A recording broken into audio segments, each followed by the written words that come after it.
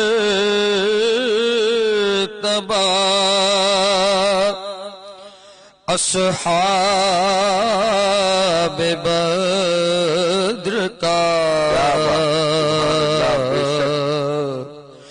اونچا بہت ہے مرتبہ،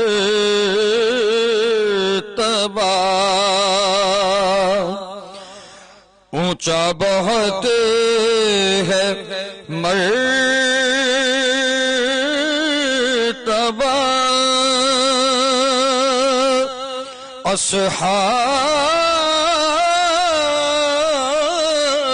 اصحاب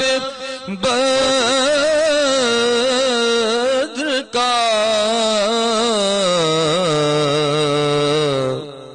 اللہ خود قدردان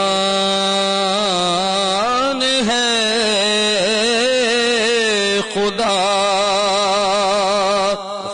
اصحاب بدر کا، خود قدردان ہے خدا اصحاب بدر کا،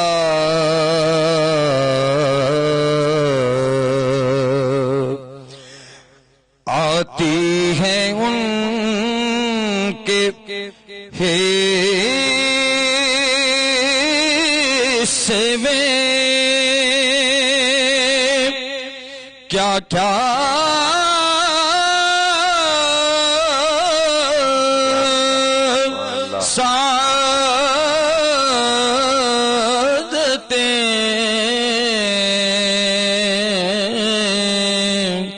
آئی ہیں ان کے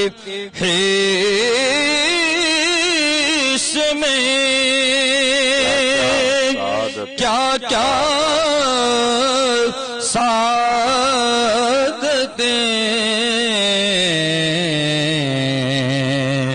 کیف آشنا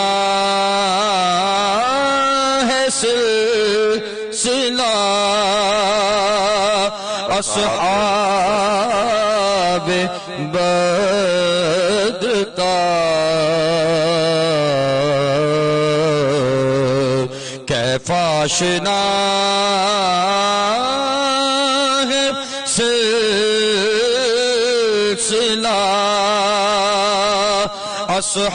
اصحاب بدر کا، آخری شعر سماعت فرمائیں۔ صدیاں گزر گئی ہیں مگر ہے وہی چمک، صدیاں گزر گئی